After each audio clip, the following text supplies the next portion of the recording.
So today we are going to look at our tiny honey here and see what's going on in the pot. And if we do end up repotting her, I will be using supplies from my sponsor, the Orchid Supply Store, which sells not only orchid supplies, but orchids as well. So go check them out. And at checkout, if you'd like to get 12% off of your entire order, use the code TRISH, T-R-I-S-H, at checkout in the coupon gift certificate area, and you'll get that 12% discount. And don't forget, they also have free shipping on your entire order. Hi, welcome back. So today we are going to look at my DTPS tiny honey that I purchased about a month ago at Lowe's off the rescue rack for $5. We looked at her when I got her, and I don't know if you guys remember or not, but look at this leaf, how big it's gotten. It was, I don't know, right around in here. I'll post a picture and link that video down below for you. But I thought today, since I just got done doing the Brassavola repot, and I still have the stuff out, so I said, well, let's look in here and see if we have anything. And if it's time to repot her, then I already have the stuff available. So let me grab a paper towel, since I did not grab a bowl to put this moss in. I am going to squeeze the sides. I doubt there's any roots on the sides, but I'm very, very pleased with her growth over the last month, because this leaf is still growing. It's still tender on the edges. As you can see, it's still kind of more pale compared to the rest of it. And this one here that she was senescing, that sun blaring on it there, she's still senescing it, but it's still firm, so it's not quite ready to go over yet. I'm going to grab her from the base and just gently shake the pot and shake her out. Oh, she's got more roots, and she's got a root tip growing.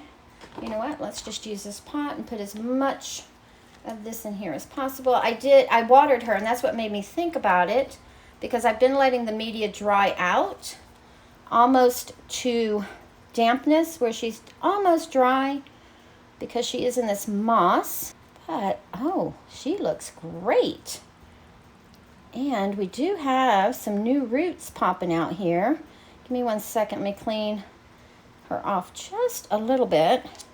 We're just going to move this out of the way, just so we have some space here. To be honest, I was not expecting that she would be ready, but let's just look at all of those beautiful root tips. Look at that. She's got, where is it? I just saw it. So she's got that root tip. She's got that new root right there growing.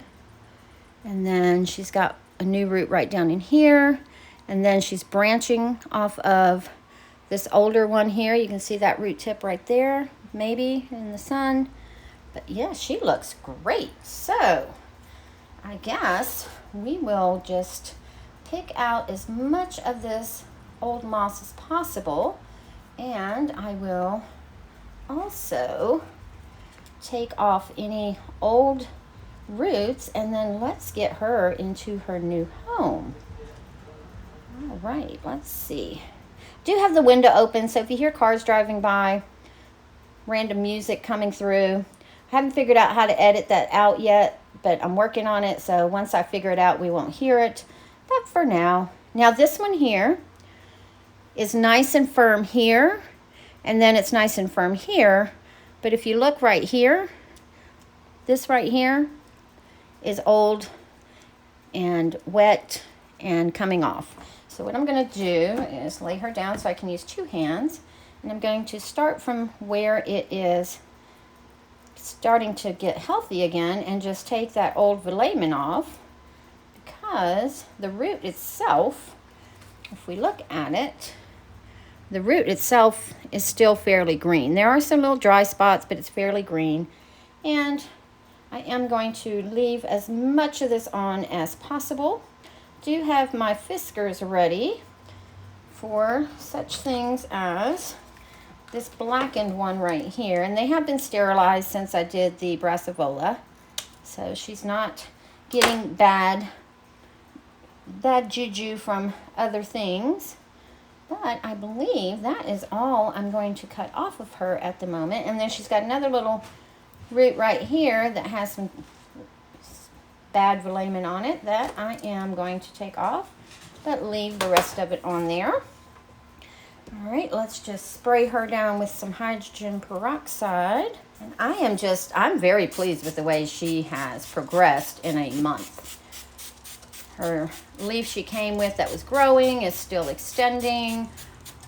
The droopy leaves are standing up, which I was not expecting them to get the straightness that they have. I was expecting it to be, you know, firm but droopy. All right, let's shake her off a little bit. And let's just take a double look here. Just want to make sure there's nothing I'm missing. I'm not being too pedantic on getting too much of the old moss out because it's not bad. It doesn't smell bad at all.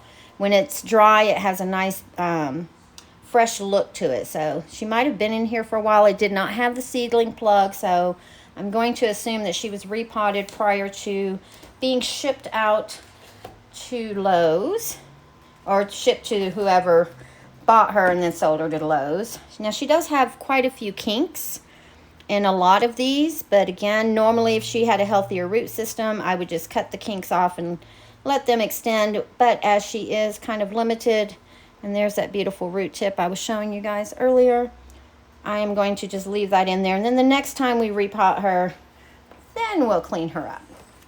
Now I already have my little pot. It's the same size pot as she was in. She was in a 4-inch nursery pot. I'm just going to put her back in a 4-inch opaque pot with the slots. Now the thing is, do I pot her in moss, or should we put her in what I would prefer, which is this small bark perlite, or do her like I've been doing a lot of my orchids, especially my phals, is do layers. Let's see, I think we'll do layers. Now normally I like to work with, let me move my paper towel rack out of the way so I have some space up here, because like I said, I was not expecting to repot her, so I was really not very prepared. So let's see, I'll put the moss over here, we'll have the bark here. We're done with that, and we're done with that while I'm just holding on to it. And the nice thing is she'll be able to sit in the same decorative pot that she came in until we repot her into a bigger pot. So I did not have to go look for a different decorative pot. We'll move that out of the way. And I'm going to put some moss at the bottom. Now normally, like I was saying before I distracted myself, I like to use dampened moss, but I had taken this out to dampen it and forgot to put the water in it, so there's that. That's what happens when you get old and have ADD and get distracted real easy. You just see shiny objects and you're like, oh yeah, I need to do that. Because at the same time, I went and put one of my Cattleyas into her Epsom salt soak, because at the beginning of each month I give everyone a nice soak. I'm just putting in my mycorrhizal fungi here, and then we'll put a couple of beads of the slow release fertilizer. Then we'll add a little bit of bark, and I did put a few more than I normally do for other orchids, because as some of us who have been growing them for a while know, Phalaenopsis can be heavy drinkers and heavy feeders once they get started. Let me just press that down a little bit. And we'll do this. And I probably have too much media in there at the moment. Or do I? Nope. I think we twisted her and we got her in there just right. So now, let's put some moss on her in the back here. Since she came out of moss, I'm going to do majority moss with some of the bark mixture with the perlite for the aeration. And this way she's going kind of back into what she already knows. And let's set her back just a wee bit. There we go. And then I'll put it right here as well. I hope you guys can see this because the sun is glaring over here, and I don't know if this is in focus for you guys or not. So hopefully you can at least get an idea of what I'm doing here. Actually, working with the dry moss is actually kind of nice. Doesn't have that gicky feeling to it. All right, let's pour some bark up here in the front, because right now I do want her to sit in the center of the pot so that as she grows, they like to lean forward, and by putting her more into the center, put a little moss right there to encourage some root growth. Putting her in the center, that will help give her the room she needs to lean without pulling herself out of the pot, because I've had several phals who like to do that as well. They get so full and heavy they end up pulling themselves out of the pot, and then you've got this kind of wanky look to it. Okay, and I'm not staking her. She's not going to need to be staked at all. I did leave that old flower spike on that she had and let go of while she was still with Lowe's, and they cut that flower spike off and put her on the discount rack for $5. I think she looks wonderful for a $5 orchid. I mean, you can't beat that, right? What are they normally at Lowe's? Like between 15 and 22, depending on which store you go to, what the orchid looks like, who they bought it from, to get their profit back. All right, and we need a little bit more under this leaf here.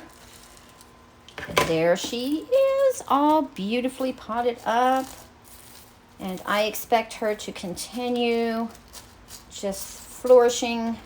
And I'm just going to keep her in the same spot I had her in while she was acclimating, which is in the extra bedroom, which is my youngest daughter's bedroom, but she now has her own home. So I've kind of started putting plants in there, which I got her permission, so she is all okay with that. So now I'm just going to kind of press down just to kind of make sure everything is in there nice and snug, being very careful not to push too hard because I don't want to break any of those roots. And then I am going to go ahead and give her a good soak until that moss in the bark is nice and dampened, and then put her back in her decorative pot, and we will keep an eye on her and see how she does over the next few months. Let me know what you thought we were going to be looking at a month later. Everybody have a beautiful day. Go ahead and give the video a like, share it if you want to, and I will see you on the next one.